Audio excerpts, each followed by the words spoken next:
এ জীবন মরণ সবই যে বৃথা চিঠির উত্তর যদি গোনা পাই এ জীবন মরণ সবই যে বৃথা সে প্রেমের চাদর বয়স্ক নির্গায় সে প্রেমের চাদর বয়স্ক নির্গায় আর বলবো না ঘটনা আপনার সেহেনে আপনার অন্তরে আমি ভরে দেওয়ার জন্য আমি আর এখন আর বলবো না একবার মোহাব্বতে জোরে বলুন সুবহানাল্লাহ একবার হাত তুলে বলুন ইয়া রাসূলুল্লাহ আপনি রাসূলুল্লাহকে দেখেননি আমার রাসূলুল্লাহ রওজা আনোয়ারে যাননি আপনি আমার রাসূলুল্লাহকে দেখেননি মদিনার সরজমিনেও পা দিতে পারেননি কিন্তু দয়ার নবী মায়ার নবী হাবিবুল্লাহ যদি একবার আপনার হয়ে যায় সরজমিনে বাংলার গোপন নগরে বিছানায় পড়ে পড়ে অঝরের ঝরঝর করে কান্না করে আমার আব্বা জানেরা ভাই জানেরা যদি সময়টা কাটাতে পারেন এই রাত্রিটাই যদি কবুল হয়ে যায় নবী আমার আপনাকে দিদার দিয়ে দেয় তাহলে আপনার জিন্দেগির বেড়াপার আপনি যেন জান্নাতি হয়ে যাবেন তার জন্য বলা হয় ঘটনা আপনাদের নজরে আল্লাহ পাকের প্যারা রাসূল সাল্লাল্লাহু তাআলা আলাইহি ওয়াসাল্লামের একজন প্যারা গোলাম যার নাম হচ্ছে ওয়াইসুল করনি রাহমাতুল্লাহ আলাইহি বাচ্চা অবস্থা থেকে মায়ের সেবা করতে করতে বাপের সেবা করতে করতে বাপকে হারিয়ে ফেললেন মা জননী বিছানাগত হয়ে গেল মা জননী বিছানায় পড়ে পড়ে অন্তরে মহব্বত করি সন্তানের জন্য হাত উঠাই আল্লাহ পাকের দরবারে দোয়া দিতে থাকে একটা দিন অন্তরে মহব্বত হলো ও আমার মা জননী অন্তর ভরা মহব্বত লইয়া আমি তোমার কাছে সব সময় আছি মা সব সময় থাকবো মা আল্লাহর কাছে দোয়া করেছি ও আমার আল্লাহ নামাজ তোমার আছে রোজা তোমার আছে হজ তোমার আছে যাকাত তোমার আছে তার সাথে সাথে তুমি কোরআন শরীফের মধ্যে পড়েছো ওয়ালিদাইনি ইহসানা মা বাবার সাথে সৎ ব্যবহার করো মা বাবাকে তুমি ভালোবাসো মা বাবার অন্তরে গেঁথে দাও মা বাবার হক আদায় করো আল্লাহ গো যত যাবতীয় জিনিস আছে সব জিনিস আমি তোমার আদা করে দিয়েছি তার সাথে সাথে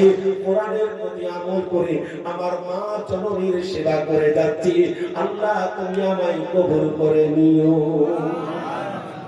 আল্লাহ পাকের ওয়ালি ওয়াইসুল করনি রাহমাতুল্লাহ আলাইহি কত সুন্দর আরতি পেশ করছেন আজকে আপনার গ্রামে জালসা কোন সন্তান যদি বলে দেয় ওগো আমার আম্মা জান ওগো আমার আব্বা জান আজকে জালসা হচ্ছে মনে বড় সাথ লেগেছে আমি প্রথম থেকে শেষ পর্যন্ত স্টেজের সামনে বসবো অন্তর ভরা মহব্বত নিয়ে ওলামা কিরামের কথাবার্তা আলাপ আলোচনা শুনবো যতক্ষণ পর্যন্ত মাহফিল না শেষ হবে এ বাবা এ আব্বা আমি বাড়ি আসবো না মা জননী খুশি হয়ে যাবে আব্বা জান খুশি হয়ে যাবে আর আলাপ আলোচনা করে বলবে ওরে আল্লাহ তাআলা ওরে আমার প্যারা তুমি গান শুনতে যাও না তুমি মেলা দেখতে যাও না তুমি খারাপ করে যাও না তুমি জুয়ার আড্ডাতে যাও না তুমি সারাত খানে যাও না ও বেটা আজকে ওই জালসায় যাচ্ছ যে জালসাকে জান্নাতের বাগান বলা হয় তুমি ওই জায়গায় যাচ্ছ যে জায়গাতে বসতে গেলে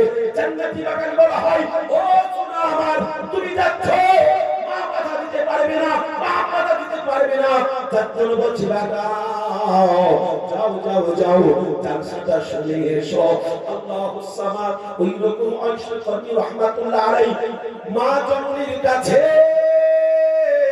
হাত জোড় করে আলোচনা করে মা ও জননী মা ও কর্মধারিণী মা ইলারে ওয়ালি মা একটি কথা তোমারে বলতে চাই যদি কথাটা শুনো তাহলে আমার মনের তামান্না আশা পূর্ণ হবে মা জননী আলোচনা করে বলছে ওরে আমার কলেজের টুকরো লাগলা প্যারা বেটা তুমি আমার এত সুনামধন্য বেটা সুনামধন্য ছেলে ও সোনা আমার তুমি যখন যা বলবে বলবে আমি মা তোমার উপরে মুগ্ধ আছি, তোমার উপরে খুশি আছি, বেটা আমি শুনবো, বলো বলো তুমি কি বলতে চাইছো? বলে মা আমি অন্য কিছু বলবো না, আমার দয়ার মা, আমার মায়ার মা, তুমি যদি একটু আমাকে অনুমতি দিতে চাও বেটা তাহলে আমি যেতাম। বলে বেটা কোথায়? বলে নবীকে দেখা করার জন্য, নবীর সাহাবী হবার জন্য, সাহাবীর খাতাতে নাম তোলার জন্য, আমি নবীর গোলাম হতে আমি এখান থেকে তো পারি, কিন্তু নবীকে দেখতে যাই, নবীকে একবার যদি দেখে নি তাহলে আমি সাহাবী হব। আর আমি যদি নবীকে দেখে সাহাবীর খাতায় নাম তুলে দিই তাহলে আমার মান সম্মান আরো বৃদ্ধি হয়ে যাবে, আমি একজন সাহাবী হব। মা ও দরদি মা, গর্ভধারিণী মা, তাই তোমার কাছে পারমিশন চাইছি মা গো, বিনা হুকুমে বিনা পারমিশনে আমি কোনদিন কোনো কাজ করিনি আর কোনদিন করব না, তার জন্য তোমার কাছে হাজার করে আমি একটু পারমিশন চাইছি, আমি নবীকে একটু দেখা করতে যেতাম। মা তুমি যদি অনুমতি দাও।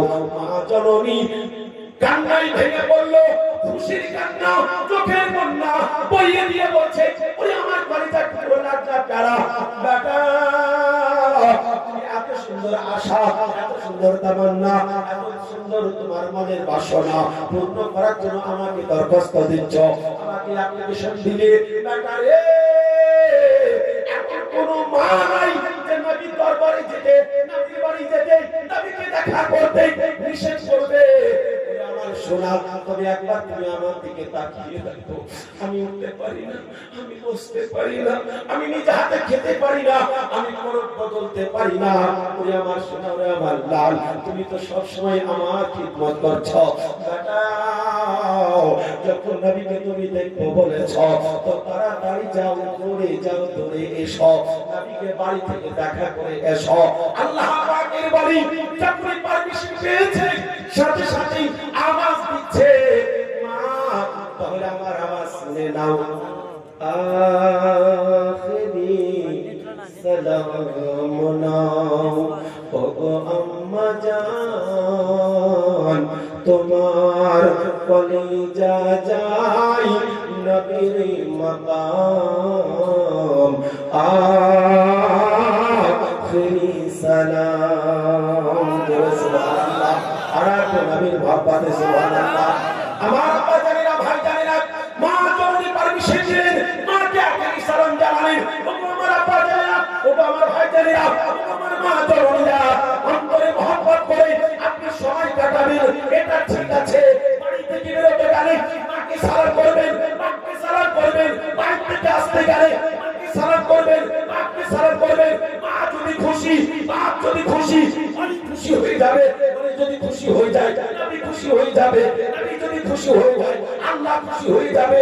আর আল্লাহ যদি খুশি হয়ে যায় নামাজ দেখবে না, রোজা দেখবে না, হজ দেখবে না, যাকাত দেখবে না, সাদকা দেখবে না, ফিতরা দেখবে না, দেখবে মহব্বত, দেখবে ভালোবাসা, দেখবে আন্তরিকতা।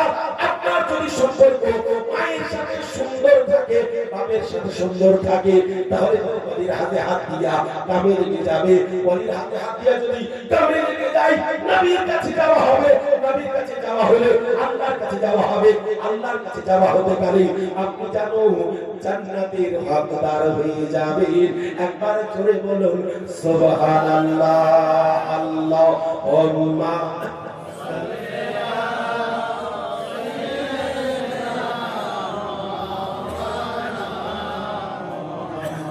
ওয়া আলা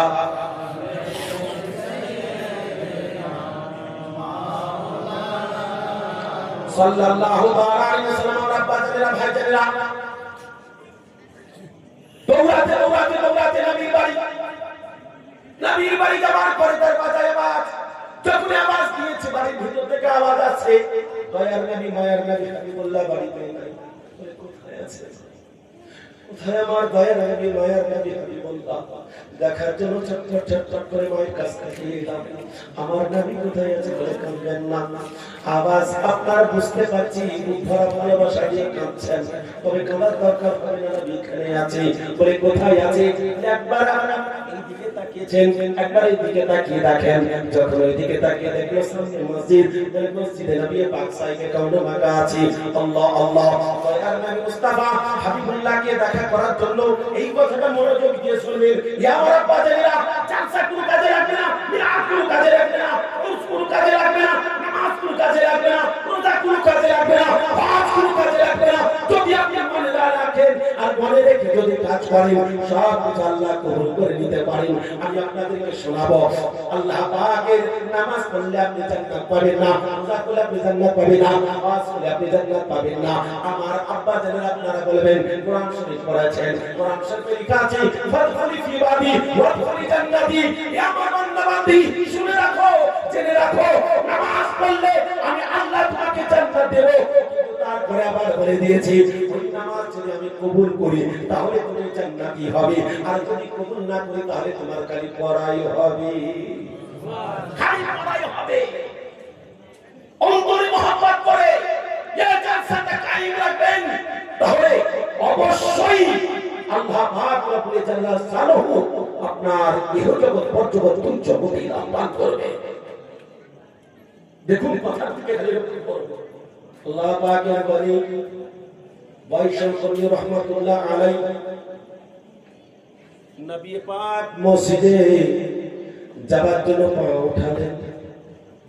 মন তখন সাক্ষী দিচ্ছে, এই কথাটা যেন আপনাদের সাক্ষী দেয়। ইয়া আমার মা বোনেরা, নিজের স্বামীকে জাহান্নামে পাঠাবেন না। এ হচ্ছে বউ পাগলা স্বামী, বউ পাগলা। 20 বছর পর মা বিয়ে দিল, আর 6 মাস পরেই মা বাপ খারাপ হয়ে গেল, মুখ ভারী করে বেটা বসে আছে। চা খাবি না রে, চা খাবি না, চা খাবে রে, বাপ বাপ বাপ বাপ বাপ বাপ শুনো, বাপ বাপ বাপ শুনো। কি বলবো তো মিটার দিলে তো করব রে, দিনো আমি নাকি ও ওই যে বাপ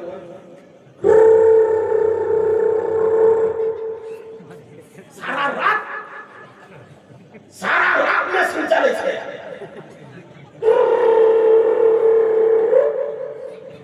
কিসের মেশিন? আর যাওয়া সহিতে পারি না, তোমার মা তোমার বাপে তাই নাকি? ঠিক আছে, কাল সকালে হইতেছে। 20 বছরে ভালোবাসা 6 মাসে খেয়ে নিলে গো, এই মা বোনেরা খেয়ে নিলে 6 মাসে। কোন মা বাপ খারাপ হয় না। এই যে কান কুটু এসে মেশিন চালাতে লেগেছে, আর কানে মা বাপের কথা যায় না। এই ছেলেদেরকে বলছি খবরদার, যদি এরকম হয়ে যায় তাহলে জেনে রাখেন আপনার স্বামী জাহান্নামে যাবে। তাহলে কেমন স্বামীকে ভালোবাসলেন আপনি? আমার মা বোনেরা, কেমন ভালোবাসলেন আপনি যে আপনার স্বামীকে আপনি পাঠিয়ে দিলেন জাহান্নামে? এরই নাম ভালোবাসা না। কেউ যদি কাউকে ভালোবাসে, নিজে খেয়ে না খেয়ে তাকে আগে খাওয়ায়, নিজে ফেরের হাওয়া না নিয়ে তাকে ফেরের হাওয়া দেয়, নিজে সুস্থ হয় তাকে আগে সুস্থ করে, এরই নাম হচ্ছে ভালোবাসা। তুমি কেমন ভালোবাসলে স্বামীকে যে তার বাবার কাছ থেকে কান্না কেড়ে নিলে, আর কান্না কেড়ে নেওয়ার কারণে তার জন্য জাহান্নাম হয়ে গেল, জান্নাত হারাম হয়ে গেল। নামাজে জান্নাতে নিয়ে যাবে বলছেন না? আরে নামাজ তো একটা আল্লাহ পাকের দাওয়া, ঠিক আছে, কিন্তু আমার আল্লাহ বলে চারিদিক বজায় রেখে যদি নামাজ পড়ো তাহলে নামাজ আমি কবুল করব, আর যদি বজায় না রাখো তাহলে আমি কবুল করব না। আমার আব্বা জানেরা, আমার ভাই জানেরা, আমার বন্ধুরা, সবাই বলেরা, খালি একটু তাকিয়ে দেখেন।